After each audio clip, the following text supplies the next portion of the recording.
Okay, welcome to LostCast. Episode 3. Yes.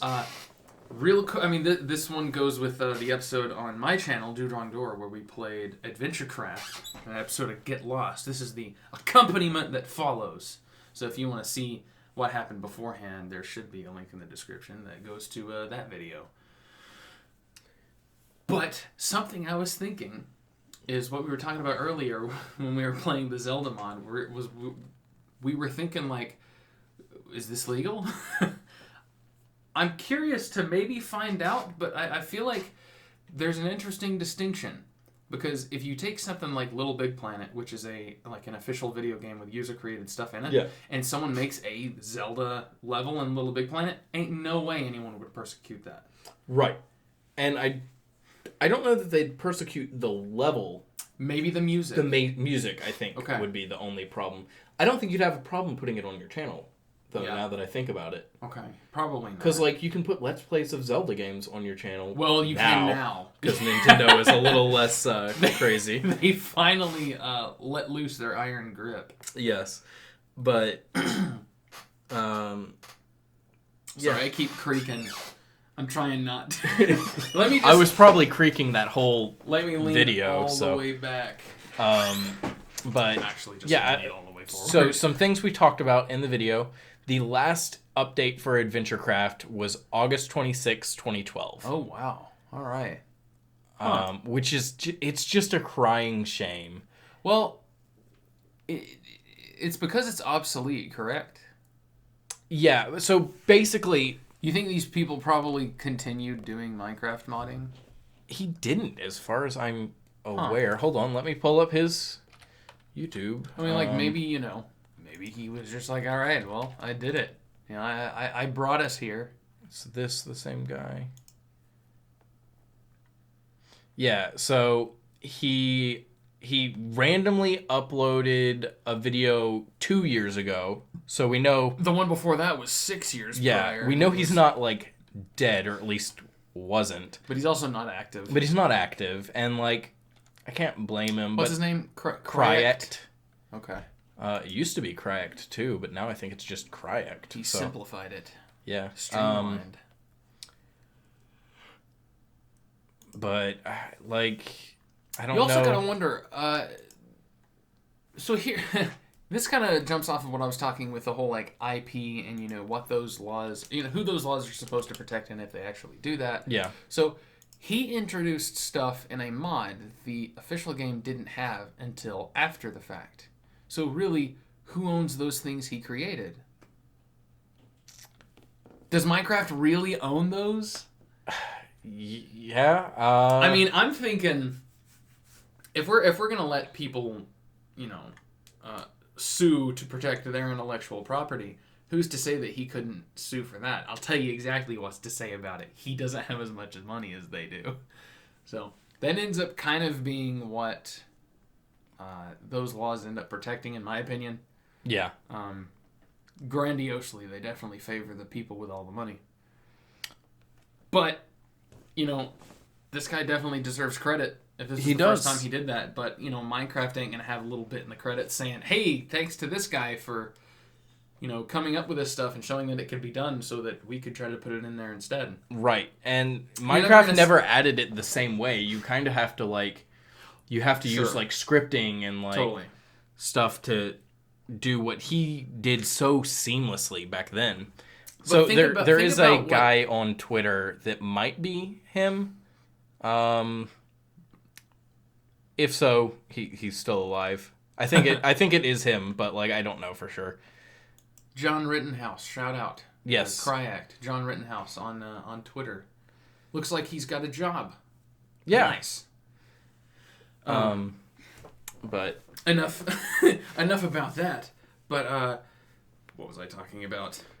Minecraft crediting. Yeah. So, you'd never see Masahiro Sakurai crediting some of the changes that were in Smash 4 that were definitely in Project M first. Right. Because, he made it... Or Project M was kind of made outside of the law because it was made as a mod for this thing that Masahiro Sakurai made and Nintendo made. And I shouldn't say Masahiro Sakurai wouldn't. I think Nintendo wouldn't. Like if Sakurai wanted to, Nintendo wouldn't let him. So bit of a side note, but like in Minecraft, let's see, pistons were added to Minecraft. Pistons. At some point. Hold on, let me. This is what we've got this for. They were originally a mod. Java Edition. So the earliest interest in adding it was in 2009. 1.7 added pistons, it said. Was 2011. And that's also the version that AdventureCraft was made on. So it was made off of Java Edition Beta 1.7. Yes. Okay. And let me grab that screenshot while I'm thinking about it. So just like that. Yeah, that looks good. And then I can, do a little highlight. Yeah. So they were adding things from mods at this point in time. And the good thing about the person who owns the IP, like owns the rights to it, is they can basically take any good idea that anyone else has for it and put it in there without having to worry about giving credit. Yeah. Now they added. So my point earlier that I think maybe the point I'm trying to make is I think anyone should be able to do that. Yeah. They did change pistons when they added them, and okay. Probably in the end for the better, but at the time a lot of people were upset because they wanted pistons the way they were in the mod. Gotcha. Now, it makes sense. If it was better quality, you would want the best quality. I don't know if Cryect ever came out and said why he stopped development, but it's pretty well known that back then making mods for Minecraft was really difficult. Because when Minecraft would update to switch versions, you basically have to redo the mod from the ground up.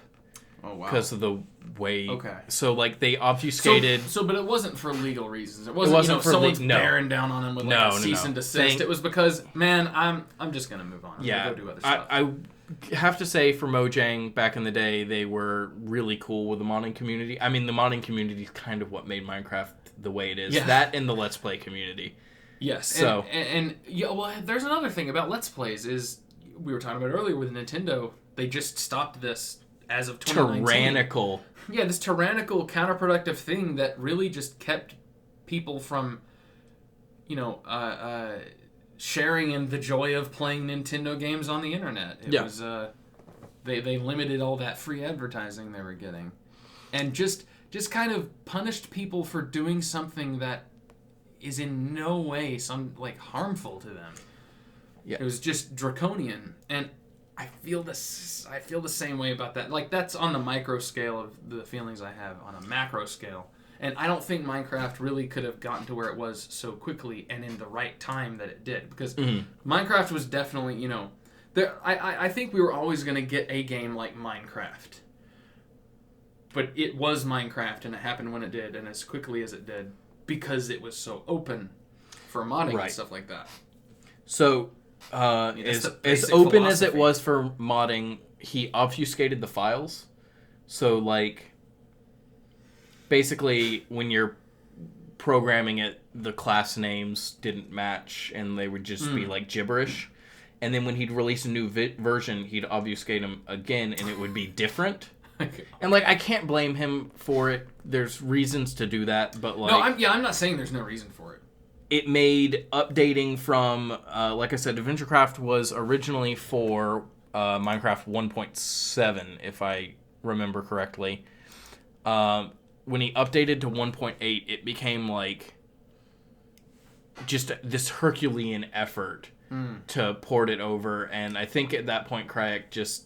had enough, and he stopped. He's like, I'm not getting paid for this. So. Yeah. These days, there's a kind of mod handler called Forge that does a lot of the, like, deobfuscation stuff for the modders. So they basically make their mod, and they might still have to update stuff because things, get outdated and obsolete and whatnot. But for the most part, it's a much simpler process to update to be able to work. Okay. So it's unfortunate It's that interesting he because burnt out way back when. And yeah, it's a shame that he couldn't continue. He could have maybe had kept adding more cool new things to it that maybe someone else wouldn't have done before him. But that's interesting about the obfuscation thing because, and the updating the new versions, because one of Bethesda's reasons for not updating their engine to a new engine is the modding community knows this one, so they don't want to change it. I mean, they're not wrong. They're not wrong.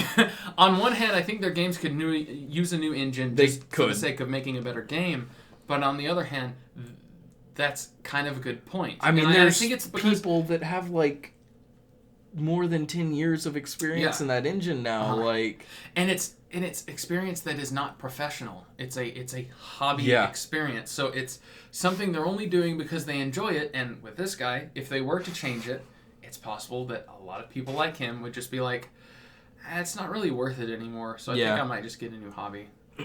You're not putting someone out in the poorhouse, but it's definitely a good thing to have as a part of your game and a part of the everything surrounding it. So I think that's actually one of the best reasons Bethesda could have come up with for not wanting to invest in a new engine. Yeah. As many things that definitely they get wrong. It needs to happen at some point, Bethesda. But well, and I think after this long, even to the modding community, the modders must be like, honestly, it is time for a new generation. We're sick of fixing everything, fixing the same problems every single game. But that's the obfuscation thing is interesting and not something I would have really known about, considering the perception of Notch and early Mojang and everything like that. Just, I'm not saying it ruins that perception, but it doesn't fit in with that whole these are the cool guys. Yeah, so don't. I also wasn't on the ground floor for any of it, so. Yeah, and I was, but don't hold me to this because it's been a long time. But I think it had something to do with cracked Minecraft clients and stuff, trying to limit that. For some reason, obfuscating it helped with that. Did it actually do that? Oh, I have no idea. Okay. I think that was the reasoning behind it. Yeah. But obviously, it hurt the modders. But at the same time... you gotta worry about friendly fire. Yeah, at the same time, most of the modders were still updating. I want to say that the jump from version 1.7 to 1.8 was much larger. And Is that suddenly... out of beta? No. Oh, okay. Oh, shoot. Well, we're going back to the Pistons page. It was the only way to reliably get us to the 1.7. It's because I'm talking about beta 1.7, and it was trying to talk about the Java the release. 1.7. Yeah. Okay, gotcha. Okay, maybe 1.7 did lead directly into release. That's what it looks like. It looks like they didn't change the version numbering based on whether or not it was beta or an official release. Some of these versions were beta and some of them were the official. Well, no, it goes from 1.7 to 1.3. Yeah, but no. It goes from 1.7 to 1.7_01 to 1.7.2. Hold on. I'm forgetting things. Okay. Yeah, no, there was a... The deep lore of Minecraft. Jesus. Version history. Here we go. Oh my god, I just saw something that blew my mind. It said pre-classic, then classic, then beta. This is as many versions as... okay, so if EA made this, all of those versions would have been different pre-order bonuses. Jesus. Okay, you can get access to the pre-classic, classic, and the beta ahead of time. There was beta 1.7 and then beta 1.8. Adventure update. That sounds familiar. Is that somehow similar to Adventure No, Craft? I think this is a mistake. Oh, no, that's correct. This was a mistake. And then we went into release. So it wasn't this jump to release that made it a problem. But the Adventure Update 1.8 had so much. I'll grab you a screenshot of that, Tim. Aight. Appreciate it, fam. Oh, that's a good picture.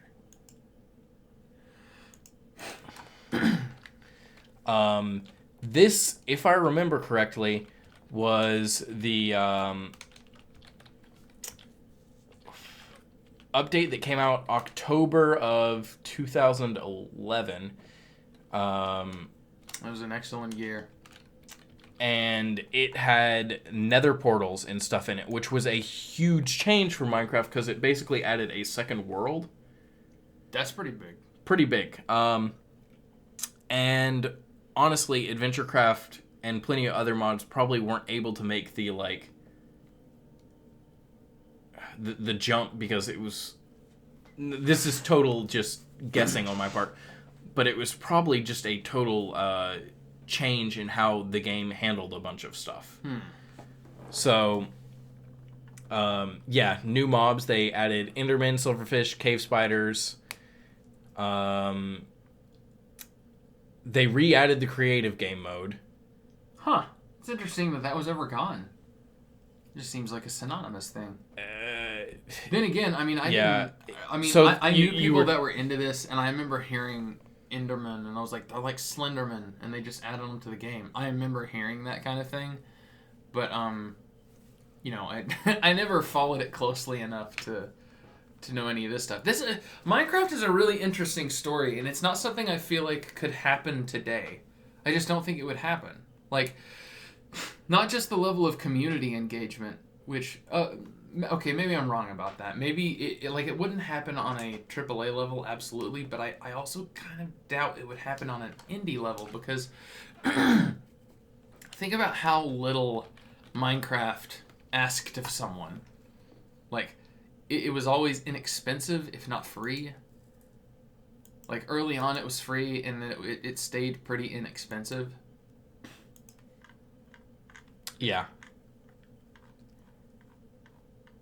It just doesn't... I don't think this idea could have happened later. I don't think it could have happened earlier because of technology, but I think just... If you displace it 5 years into the future, it would have been so bogged down with the bureaucracy that destroys so many good ideas these days. It had a trailer. Let's just watch that. Okay. Let's save that link. Yes. I have this, sync this up. Tight. Did I have everything in pictures, I think? Yeah.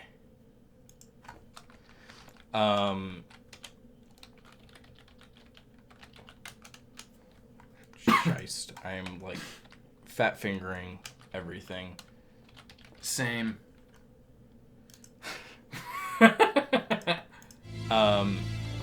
So yeah, we're just gonna watch this trailer real quick because I don't remember what was in this update. You have lived here. I mean, this was like going on 8 years ago. Gathered its resources. I was still in high school. Wait. When did this one come out? October 2011. Oh. That would have been freshman year. That would have been freshman year, you're right. This might not have been now October. It is time. Hold on. Now I'm just interrupting the... Yeah. This is announced June 10th, 2011. Released on November 18th, 2011. So yeah, that was freshman year. How about that? For adventure!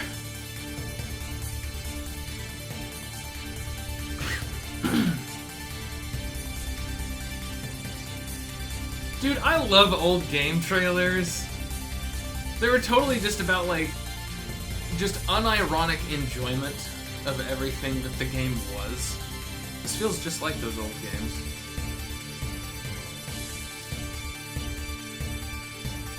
Ah, that's cool. So, back in the day, I probably could have Look, it's picked diegetic. I probably could have picked out all the new things in the trailer. So Endermen were obviously new. So maybe this wasn't the update with the Nether in it.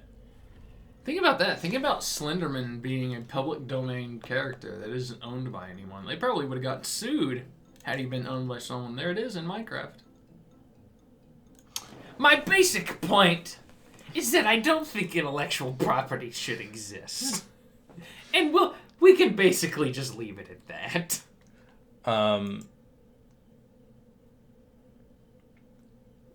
Glass panes. Yeah. Dude, we used to only have glass blocks. A lot of stuff that I've I think I might remember around the time that this got added, because this is the freshman year. That's when I met you guys, and you were the first people I knew that were constantly playing Minecraft. Because all my friends were we were all console gamers. We were playing Call of Duty and God of War and Bayonetta all the time. So this when I got freshman year and had friends that were into this, I remember hearing about this stuff getting added and seeing y'all build new things with it. I actually have a shred of nostalgia for something to do with Minecraft. I'm trying to remember, when did they add things? When did they add things? Which update was that? Update 0.5. When did we get multiplayer? Wait a second, Minecraft didn't used to have multiplayer? No. Well, okay, what? Hold on. It's more complicated than that. Oh no! So, welcome to LostCast episode 3, a deep dive into the development of Minecraft. Something that far outstrips the scope of any one episode. You were joking about, we had pre-classic, then classic, then in-dev, then inf-dev, then alpha, then beta, then release. I didn't know that there could be such a thing as pre-classic in any context. So, pre-classic basically doesn't exist. It was just something that Notch kind of showed off. Classic had multiplayer. That's what I started playing when I was one of the first, I think, 1,000 players. That's what I had remembered from our previous conversation. Yeah, and it was, you played it in the web browser. And hold on, I'm going to go to Minecraft.net. So the homepage is nothing like what it used to be. I wonder if we can Wayback Machine this. Dude, did you see that? Did you see that price they were asking? No. $26.95. I bought it for $10. Okay, but I can't imagine any new IP as revolutionary as Minecraft being able to come out today and have the audacity to be less than $60. I actually think that it can't happen, or it at least couldn't happen right now.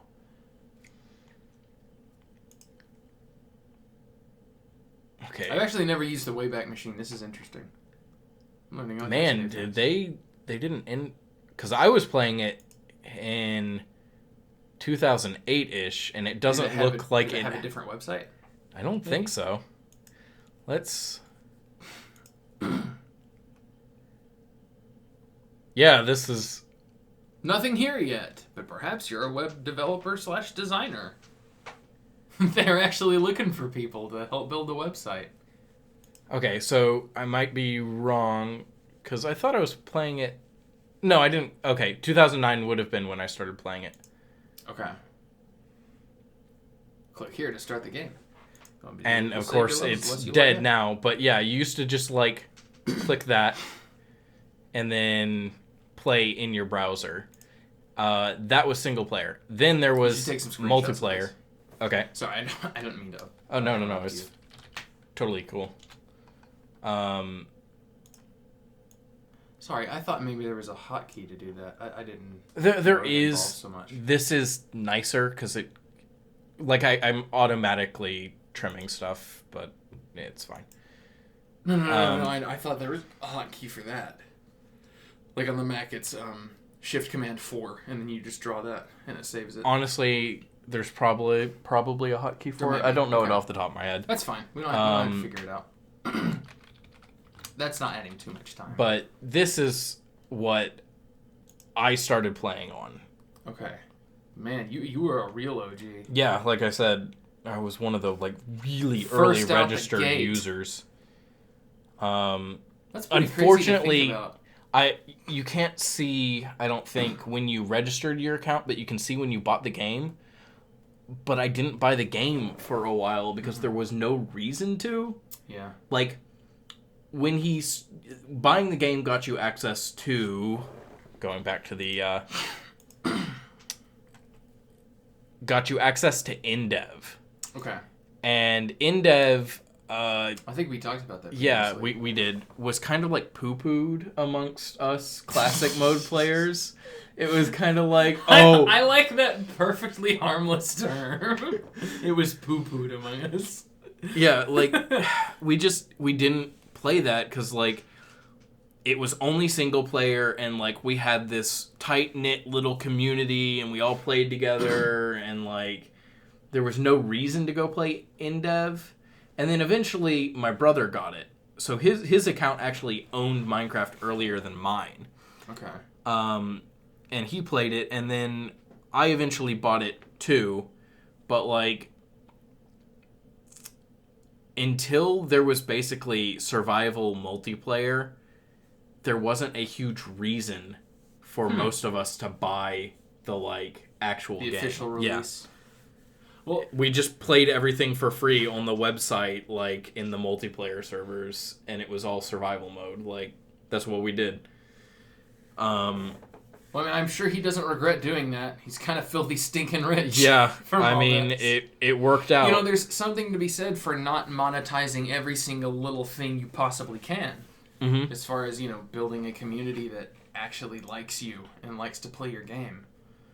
Minecraft, I think, really was one of the first games as a service, as they describe it right now, where it was like, it was getting consistent updates for a very long time and it was constantly getting better. But you didn't have to keep buying into it every single time. Like, you know, for instance, a Ubisoft game would ask you to do. Mm-hmm. And, I mean, Minecraft is a bit of a cash cow. So, It's not like that kind of thing can't work. I mean, we were talking earlier about The Witcher 3. The Witcher 3 did the whole, quote, games as a service thing by coming out with a bunch of free updates after its release. And it kept its, you know, people kept talking about it. It was a trendy thing for a very long time. They didn't have to monetize every single aspect of that. I mean, they have enough money now to make Cyberpunk 2077 entirely handcrafted. So, I think they made a cent or two. Yeah, I think so. I mean, of course, that's not absolute. You know, some things maybe could make more money by monetizing more stuff. Like, and I'm not against monetization. I'm just saying, if you meet a customer halfway, it goes a long way. I agree. What are checking out right now? I'm trying to figure out when the server I played on went up, and I can't find it. But when the snapshots were taken, it might have been down. We didn't have it up all the time. Okay. Gotcha. And it wasn't the first server I played on either, so... Yeah, I don't know. But, man, I have some great memories from playing back then. You know what is another interesting thing related to that? Is this whole thing about, like, when people really wanted legacy servers for World of Warcraft, Mm-hmm. you know, before they actually had them. This is the update I was thinking of with the Nether version 1.2 in alpha. Sorry. No, but yeah, what I was saying, where it's like games that are, I guess, considered living, like when they're updated, the previous version is wiped, which is, you know, almost always has to be the case for multiplayer games because you want to have everyone on the same server for a number of good reasons. there's also plenty of reasons to let them go to different servers or let people not update. But there's a lot of, the typical thing is to force everyone to update to the same version. And that, that was the case for World of Warcraft before they added the legacy servers. So I think it's an interesting thing that we're going to start having to deal with a whole lot more, where it's like, well, I liked the game before. I don't like this version now. Why can't I just go play the old one, even if I just play it with my friends? I know it's not as easy as just let people do their own servers, because, you don't want to compete with yourself. But I think you might need to, not just for the betterment of everyone else, but for the betterment of yourself. Like, as a developer, I think you might just have to, sack up and be like, all right, we have to make this better than the thing we already made. Yeah. And we can't just take away people's ability to play that thing that they used to be able to play, to keep from competing with ourselves. Previous Street Fighter games, you had, Street Fighter 2 World Warrior. Then after that was Street Fighter 2 Turbo Hyper Fighting. Then there was Super Street Fighter 2 The New Challengers. Then there was Super Street Fighter 2 Turbo. Right. 4 different versions, a lot of changes. Some of them had more characters. Hyper Fighting had all the different speeds you could choose. Super didn't have the speeds. Super Turbo brought them back. It also brought back, added Akuma. And, other balance refinements and stuff like that. The thing about Street Fighter 2 is you can go back and play any of those versions and just play them how they were. And, your arcade cabinet for original Street Fighter 2 World Warrior... Oh, I forgot. There was also Championship Edition in between the original and Turbo. Championship Edition let you play as the bosses. So all of these different versions, and they all have their own balance. They all have their own tier list because people were different. They had different properties. Your arcade cabinet of the World Warrior didn't just disappear when Championship Edition came out. You couldn't go. You weren't stopped from going back and playing the World Warrior. Capcom really had to give you something better, give you a reason to upgrade. Not just people who were playing on the SNES and were like, here's something good enough to make you buy the same game slightly differently again. We have to sell that to you. Because you already have World Warrior. Well, here's some new characters in the New Challengers. We got 4 new characters in addition to being able to play the bosses. That had to be good enough to sell that to someone. And, the owners of the arcades had to be convinced, okay, I should buy... the new cabinet. I should buy this new Because cabinets ain't cheap. Yeah, well, and sometimes... Maybe not as early as Street Fighter 2, but I know eventually it really was as easy as getting a new version sent to you, and you just replaced that inside the same cabinet. But, you would also buy the banners, the inserts, and stuff like that. Because, the new characters, you want to have them on there and have their inputs and stuff like that. They would have to convince you of that. Fast forward to today, and you have Street Fighter 5...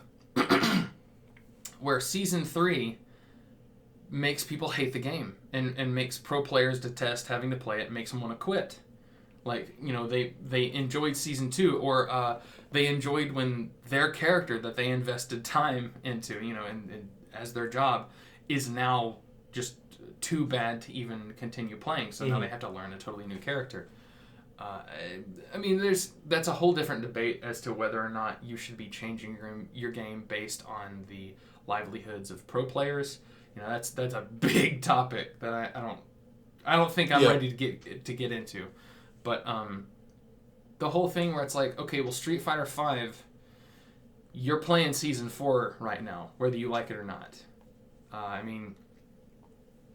don't know if there's a way on the PC to get around that and go, get the Season 2 version and just play that with your friends on private servers. I don't know if that's the case, but I know you can't do it on the PS4, which is kind of like the premier system that they are using. That's considered... In tournaments, it's always on a PS4 because Sony helped fund the game. So if you want to play the game the pros are playing, you're playing the most recent version. And the characters are different. They play different. There's global changes. Like Shoryukens got changed so many times with each season. Even like halfway through seasons, they would change the way or just anti-airs in general, the way they would work, how they had priority, how they would be used, kept getting changed. And it was actually a selling point early on for Street Fighter V, where they were like, it's going to be Street Fighter V, you only got to buy it once. We're not going to come out with Super Street Fighter V, we're not going to come out with Ultra Street Fighter V, it's going to be Street Fighter V. And it was like a way of them giving peace of mind. They're selling peace of mind, where it's like, this is going to be the game, you can buy this day one, and you can play the game to unlock all future fighters that we come out with later.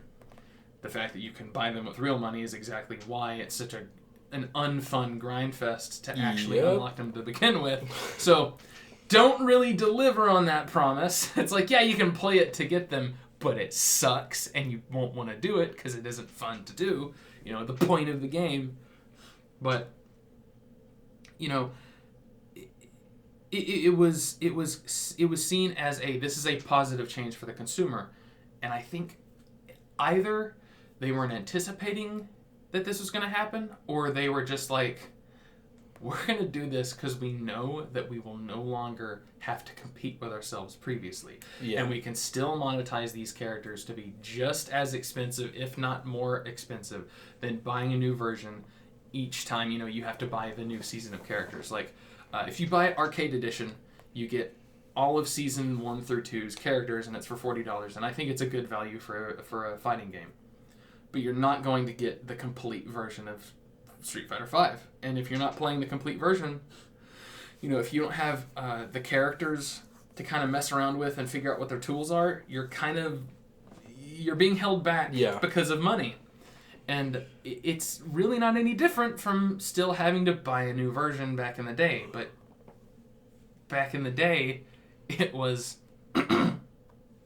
you can buy this one if you want, or you can stick to the old one if you want. For this one, if you want to play online, you're updating to the most recent version, and that's what you're going to have to use. I don't care if your character sucks now. I don't care if there's some new annoying combo that you're going to have to deal with every time you play online. That's too bad you're playing it. Yeah. And if it was as easy as we'll just have custom servers, then that would be fine. But what I think is interesting is that, as far as I know, I don't own Street Fighter V because I don't want to support this kind of thing. Also, I don't really like the neutral game. Like, the footsies aren't very compelling to me in Street Fighter V, which is weird because that's what I love about Street Fighter. But in Street Fighter 4, if you get Ultra Street Fighter 4 and you want to play offline with your friends, which is how I normally play Street Fighter, you can pick character and pick any previous version of them. Oh. Huh. You can pick Ryu from vanilla Street Fighter 4. You can pick Juri from Super Street Fighter 4. You can have them fight someone from Ultra. Interesting. They also released an Omega update, which was kind of a remixed, wacky Rainbow Edition version of all these characters with a bunch of completely untested, crazy nonsense. That was just a really fun, unbalanced game that was released as a free update. As far as I know, I'll check this to make sure that you can't do this locally, that you can't, play Season 1 Lara if you liked the way she played in Season 1. Well, we have the... That's true, yeah. I mean, you can check that out. Can you... I don't know, can you play previous versions of characters in Street Fighter V? I don't know if that'll find it, but... I don't know either. It's kind of a very specific thing.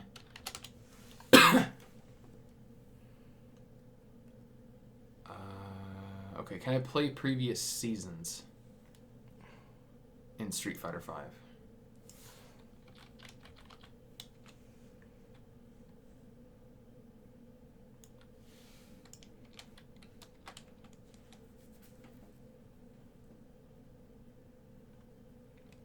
I'm not seeing not anything about seeing anything about it, but it's... And I don't have anything in front of me to... Like, I don't have the actual game in front of me to check for sure. Yeah. But when I've played it at the arcade, which is the PlayStation version, and it's always the most updated version with all the characters because those guys do a good job. Game Galaxy Arcade. I love you guys. Plus, they have a ton of pinball machines. Yeah, it's a good place. You're the best.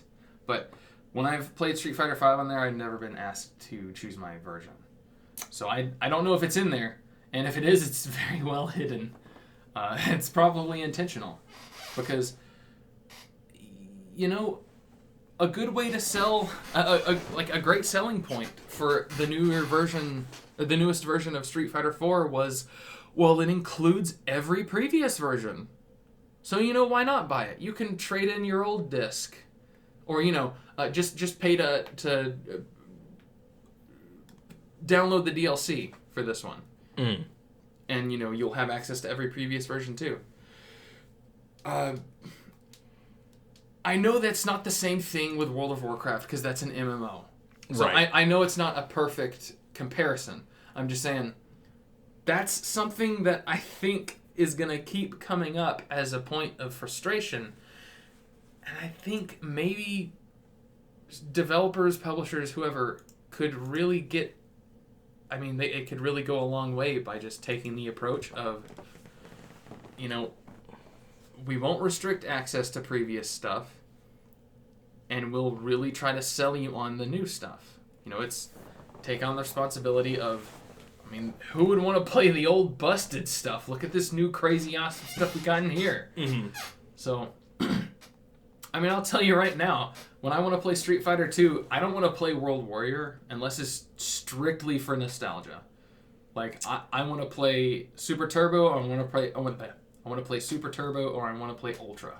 Yeah, when I was building my arcade cabinet, I had to find the files for Street Fighter, mm-hmm. and I remember like texting you and being like, "Which one do I get?" There's like, there's a lot. There's a lot. Yeah, I mean, here's the thing. You know, a lot of people like their own version of Street Fighter 2. I don't know anyone who wants to play New Generation or Second Impact over Third Strike. Third Strike was the last version of Street Fighter 3, and it is the one that is considered by many to be the greatest fighting game ever made. Second Impact, New Generation, not even close. There was such a gap in the quality of the game itself. Like, a lot of the same characters, I mean, they introduced a few new ones for Third Strike, and, you know, but they updated the UI completely. Like, I had a totally new soundtrack, re-recorded a lot of the sound effects to have, like, more of a punch to them. Like, Necro was recast as his voice, because, like, the older one just didn't really fit, it wasn't really working, so they're like, alright, he's got a new voice now. The balance was like, ooh, it's sublime. Like, I feel like maybe I don't explain myself well when I'm talking about I want games to ship finished. Mm. That's not exactly what I mean. Like when I in my video about Devil May Cry, or it was also my video about Halo Infinite, where I was just talking about I don't really want to play an unfinished game, and I don't like the feeling that I think things have been withheld from me in order to make me spend more money than I've already spent. But in the case of the versions of Street Fighter, it was, all right, here's our game, it's done, what do you think of it? Yeah. And if people were like, well, we like it, it's good, but here's some stuff we really like changed, and you know, we like it enough that we want to see more of it. Well, then the company can be like, well, instead of making a totally new sequel, we're going to make a new version of that. And these days, that can be done as, here's the DLC update. And you can go to that one if you want. You know, I mean, if you're asking money for an expansion, you know, you can be like, well, you can go to this if you want. Or, okay, even if it's free. In the case of something like, if it was a free-to-play Street Fighter game, just for example, that's never going to happen, but if that was the case, I would still want, as a customer, to be able to go back to a previous version and at least play that in custom matches. Maybe not public. Public servers, I think everyone is kind of cool with that being the most recent version, because that's the one the developers, you know, we're getting data from that. We're seeing what actually works, and, they're putting their best foot forward as far as, you want the most updated version of that game so it runs the best. I don't think anyone would have a problem with that, but private matches or custom matches let us play previous versions. And when I say I want a game to release finished, I want it to be a finished thing when it comes out. And then, if something needs to be changed or something needs to be updated, the developer is willing to make a new version, and I'd like for it to be optional in the case of stuff like that. So this is kind of funny. And sorry, that was so long-winded. It's what okay. a tangent. Kind of funny and kind of full circle, but didn't have to do it this time. But the last time I was like, man, I haven't played AdventureCraft in forever. I wonder if I can still do that. Oh, okay. It was a huge hassle because you used to not be able to get the old Minecraft versions without downloading them from like CD websites where you'd be like, gotcha. I hope this is the file that I actually want. Okay. Yeah. Now in the launcher you can just like choose your version and you can go way back, and I was like, oh, cool. That's really cool. But that didn't used to be the case. Okay. Well, good on them for adding yeah, that. Right? I think everyone should add that. Yeah, like, here, I'll just... I mean, unless, of course, unless there's a version of the game that was, like, crashing everyone's stuff, then, like, of course, you don't want someone to think, well, what's this one? I'll try this one, and then it crashes. Like, of course, withhold that if you want. Please don't abuse that. They'll be like, oh, no, that one had a problem. And it's like, y'all shut up. We know what you're doing. This is the one we want. Give it to us. Yeah. But, yeah. That's kind of a thing where if it's not available because they don't have the resources, fine, I understand that. But when you have someone like Capcom who's done stuff like that previously, Blizzard, who's done stuff like that previously, because Blizzard did not handle it well, the original, desire for legacy servers. They eventually gave it to people, and as far as I know, everyone's been very satisfied with that. But, it's something to keep in mind, because I think it's going to continue being a problem in this, or maybe not a problem. It's going to continue being an issue in this brave new world of games as a service. Yeah. Constant updates, constant new DLCs and new expansions and stuff like that. Now, I'm only for this here, and I'll grab a screenshot of it. What I think is very interesting is right now. Sorry, I don't want to interrupt. But what I think is really interesting right now is that the Switch version of Warframe is essentially the current Wayback Machine for Warframe, because it's a few versions behind, because they have to give it to another company to port it each time they have a new update. So the current version of Warframe, I think, is on Mask of Revenant, something like that, which is like 2 or 3 versions behind where the PC version is. And the PC version is like one step ahead of the PS4 and Xbox One versions. Mm-hmm. And I think that's interesting. So it's like, hey, if you want to go back to, back a couple versions, go to the Switch version. I don't know if there's really any reason to go to previous stuff for Warframe, because Warframe basically just keeps piling on new content and fixing bugs. But, maybe something I'm just not thinking of. Maybe there would be a reason to go back. Yeah. But once again, the thing about Warframe is that it's an all online free game. So true. It's really hard to complain about that kind of thing. But when it comes to especially a subscription-based thing like World of Warcraft, it's like, I paid my money. I really want to play the game that I thought I was buying. Yeah. Oh, here we go.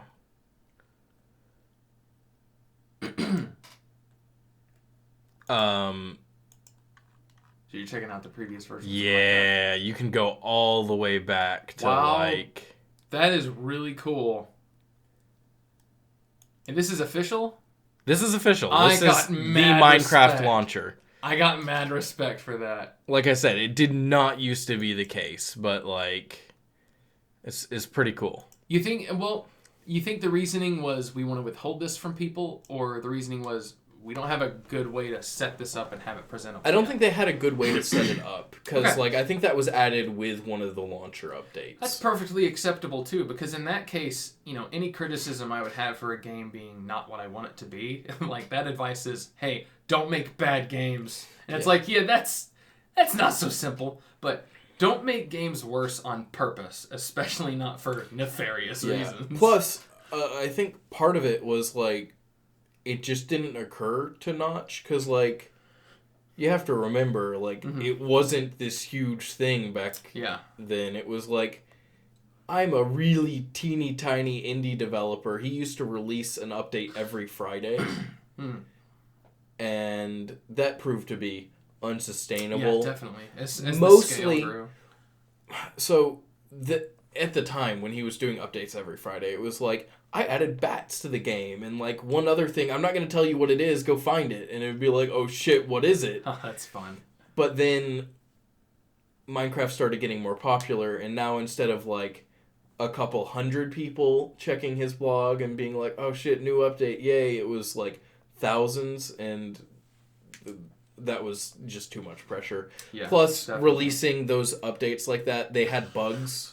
And when it was small, when it was only, it took a long time for 100 someone of to run us. into it. Yeah, it took a while for us to run into it, or we just didn't care. It was like, oh, hey, you've missed this thing. Like, I used to tweet him and he'd respond. Like, now, there's, millions of people. You guys drifted apart. Yeah, oh, yeah, just a little We bit. don't talk that much anymore, Notch. You remember me? Yeah, I actually just went through and deleted, like, a bunch of my old tweets. Just It's like, oh, these are cringy. I don't want anyone seeing Most of them weren't too bad, but I was just, like, cleaning up my Twitter. Yeah, you're getting famous. Don't want anyone seeing You anything. know me, yeah. Don't want anyone digging up something from the past. Dude, I don't have really much of anything on Twitter. I never really used it. But there's some stuff on Facebook where it's like, I'm not worried about someone finding out I said something offensive. I'm worried about people learning about what a freaking loser I was. I also just cleaned up my Facebook, Yeah. and it was mostly stuff like that. Yeah, I was it's just like, oh my god, am I posting song that's lyrics? cringy. But yeah. Yeah, when an operation starts getting real big like that, you kind of gotta step back and be like, I can't keep doing this, and that's like that kind of stuff. I understand. Yeah. Like, I'm totally not talking about that. I know. I'm just saying, like. No. I'm saying it's worth clarifying. Yeah. But. I don't even think that having the ability to go back to old versions was something he thought about at the time. It was kind of like, we were all looking forward to the next update. Like, why would we go back? I don't think it occurred to anyone for World of Warcraft until Cataclysm really, like, disappointed everyone, as far as I know. And Cataclysm was that kind of laid the seed. For the community. Yeah, that kind of laid the seed of, I wish I could just go back. There's time, and, I remember, like, Call of Duty Black Ops 1 when they nerfed the FAMAS a bit. I was like, I was enjoying that gun. But I wasn't like, it's probably better for balance, so I want to go back. It wasn't such a big deal where it's like, I bought this and now I don't have this thing. That kind of small stuff isn't exactly what I'm talking about. But on grand scale where it's like, these sweeping changes are made to a game and they're pretty divisive, I think there's got to be some way to go back to previous stuff. Yeah.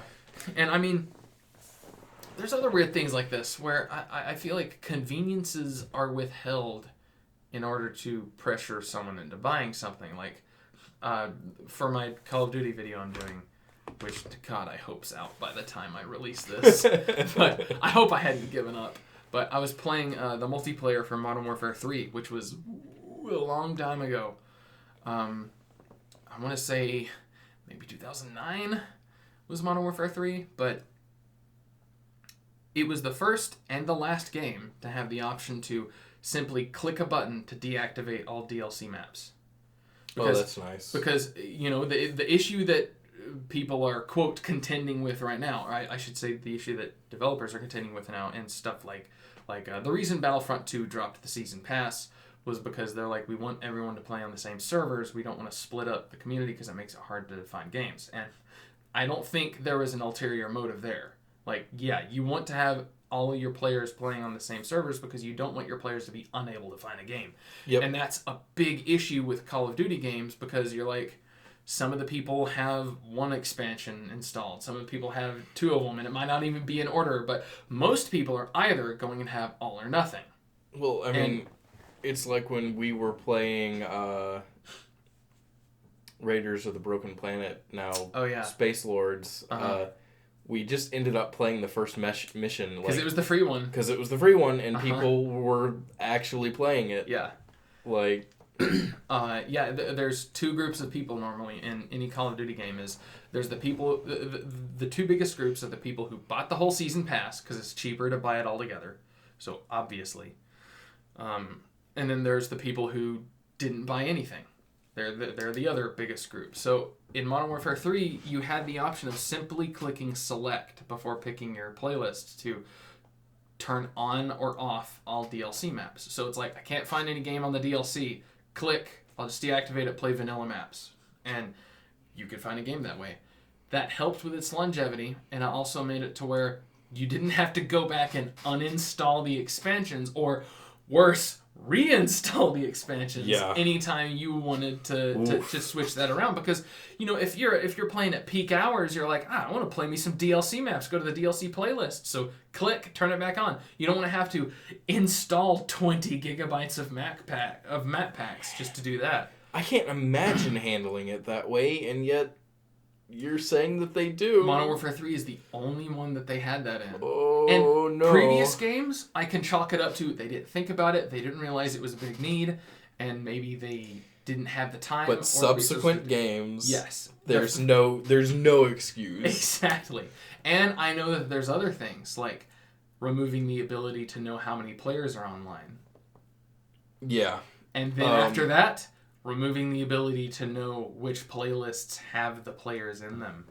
Did you see? Which percentage. And it's like, why are y'all doing that? Is it to keep people from looking at the player count, seeing that it's 2,000, and saying, this game's dead.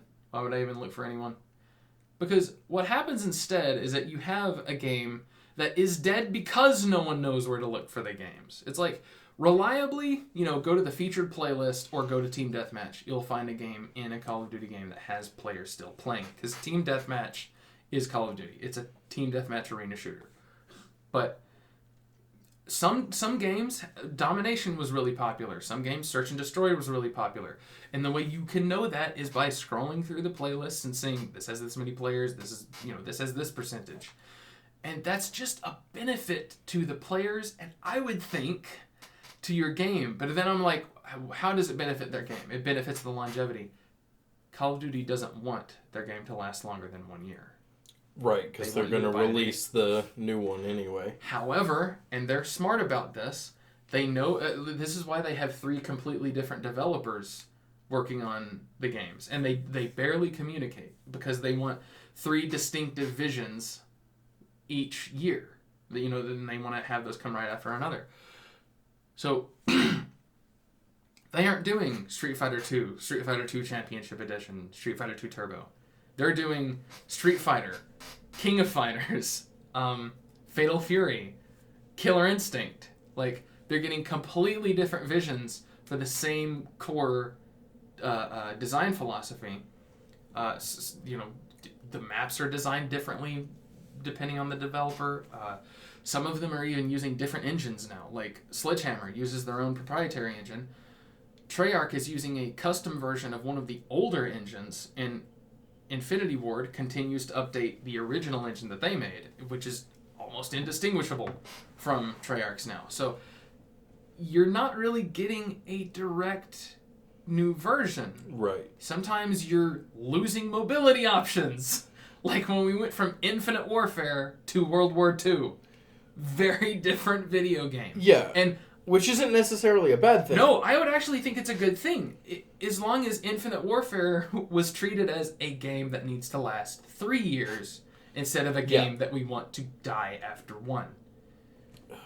And I don't think that's what they're doing, because that's not immediately beneficial to them. However, even though Black Ops 4 has disappointed me greatly in a lot of different ways, they did say something at their community reveal which made me think, if you stick to that, I'm on your side with that one. They said they wanted Black Ops 4 to be the longest living Black Ops game. Hey, yeah, that's not bad. All right, Treyarch. So you're going to have a team that keeps updating that game until Black Ops 5 comes out? Because Black Ops 5 would be, most likely, the candidate to replace Black Ops 4. The previous Black Ops. Because Black Ops has so little in common with the other sub-brands now. But I feel like it might not happen. I think it's a false promise. I mean, Activision has done that before. Destiny was going to be this 10-year experience. 4 years later, we have Destiny 2. Quick aside, did you see the whole thing about the badges of shame? I did see that. It was apparently an accident, and it honestly was an accident. Oh, okay. Yeah. They actually didn't mean to do that, because that alert has happened before in other games, and it only happens when a party member joins your team, and you have the DLC installed, and they don't, and it just says, hey, we're only going to be searching for vanilla playlists. So even though you have all that stuff installed, you're not going to see any of those maps come up, because they didn't buy it. They don't have it installed. That makes sense. Yeah. I just thought it was hilarious because all it ended up doing was showing that nobody bought the season pass. I didn't even think about that. That's hysterical. Oh yeah, they predominantly were the exclamation almost points. All exclamation points. Someone said that now Activision was gonna sell those for $4.99 so you could stick it next to your name even if you bought the season pass. Oh man, that would be hysterical. Oh yeah. Black Ops 4 is such a trash fire right now. Such a PR nightmare that it's like, y'all don't worry. You just keep at it. Try to get people on your side. You know, if you're gonna do this for 3 years, maybe the mood will improve. They're not Fallout 76, so that's true. Hey man, you'll always have that. Black Ops 4 was not Fallout 76. Tim and I already had that conversation today. Yeah. Oh. I mean, there's nothing I can add to that conversation. the conversation about Fallout 76 at large is, God, it's entertaining, but I got nothing to say about it. Yeah, I think sometime we should talk about your wallpaper here. Oh, Star Citizen. Yeah. I just check in on it maybe twice a year. So you think maybe I should start calling in those bets I made? Probably not. I probably shouldn't. Because I bet like $20. Because it was 3 years after it had been originally announced. 3 years, and they were still pushing back release dates and stuff. Yeah. And I was like, I'm going to tell you this right now. No way this game is out by 2015. and they were like, there's like, I remember getting a clap back, being like, there it is, 2015 release date. And I was like, all right, I guess I'm losing that money. I think someone owes me some money. Anyway, that's a total tangent. That's definitely a topic for another day. It is. That we could get into, maybe. Of course, you know, if we got something to go with it, something to spur the moment. But, yeah. But it's a nice wallpaper. Yeah, it's... Not gonna lie. That's why I grabbed it. That wallpaper is part of the reason why people still keep throwing money at that vaporware. I haven't thrown money at it since, like, junior year, so... Yeah. But still... That would have been, 2014? So, yeah, it's been 5 years. But, like, they're enticing little teases they keep putting out. It's how they made so much money. And promise the world and promise you're still working on it. Yeah. You can run the biggest pyramid scheme of all time. As problematic as it is... Like, in terms of delayed release dates and all of that, they have released stuff. It's just not the full game yet. It's not the thing you've paid for. It is playable. Like, Yeah, The but last it no. certainly doesn't deliver. No. It's definitely not the game. Do I have it in here? I might have uninstalled it actually. But yeah, that's the that was a tangent. Yeah. Maybe something we can talk about later. Yeah, maybe we could. There's an idea. We can do an episode where we play a canceled game. Yeah, that'd be cool. Cause, God, I love that stuff. I love it when like old ROMs get released for games that were never officially released. Cause it's like, ooh, that's awesome. We should play E.T. We should play Star Fox 2. That wouldn't really be a Get Lost episode. We wouldn't really like be getting lost. It's like, oh yeah, Star Fox 2. It's Star Fox 2. Ooh, I actually have one in mind. I won't tell you cool. what it is. Yeah. I got one in mind. But yeah, I think we can probably wrap this one up.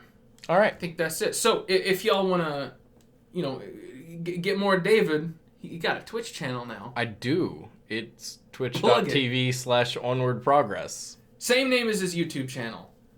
He wears a kangaroo outfit. I do. Brand recognition, I guess. Build that Kanga brand. All right. Thanks, guys. Hey, hold on. What? I was going to plug myself. Oh, yeah. Thank you and very much. Like Cement Surprise. Lick Cement Surprise. I never remember to say lick. I always just jump straight to the correct. You're not the only one. I've done it multiple recorded times where I say like Cement Surprise. It's like I can't even get my own little thing right. But yeah, if y'all enjoy crap, go to my YouTube channel, Do Drunk Door. If you weren't just redirected here from the Get Lost episode, but there's more Get Lost episodes over there. I got gaming videos I do with my friend Jan. They're not quite Let's Plays. They're a little edited down. Got some highlights, little extra stuff in there.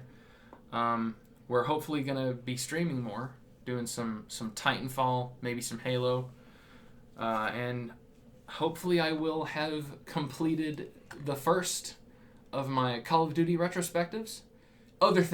Last thing would be Sibling Showdown, which is a fighting game show I do with my sister. We're close to finishing our second season. Might be finished by the time this comes out, who knows. But third season is coming. Not going to say what it's called because it's hilariously predictable and stupid.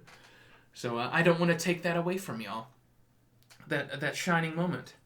So yeah, Do Drunk Door, or Do Drunk Door YouTube channel on YouTube. And I don't really have other social media right now. I mean, I have DWD_Tim on Twitter, but I don't really post there. There's the Do Drunk Door Facebook page, but haven't really been using it much for anything other than posting the videos themselves. But, if you don't get your YouTube notifications, maybe you get your Facebook notifications. So you can do that instead. But yeah, that's the end of LostCast episode 3. Next time we're going to be doing one of my games. And I'm hoping, well, I say hope, I can basically just steer the conversation in the direction I have in mind for my pick. But yeah, hopefully we get a good conversation out of that. Yeah. This is going to be the first time, and I'll try not to do this too often, but one of the times that I'm kind of going to put something out there and just see if you take the bait. Okay. So, yeah, I'll see y'all next time. These don't come out at a certain specific schedule. I mean, good luck ever knowing when the next one comes out, but who knows? Hopefully you enjoyed it. You can watch the previous episodes if you want. All the Get Losts are on my channel. All the Lost Casts are on David's channel. See y'all later. Bye-bye.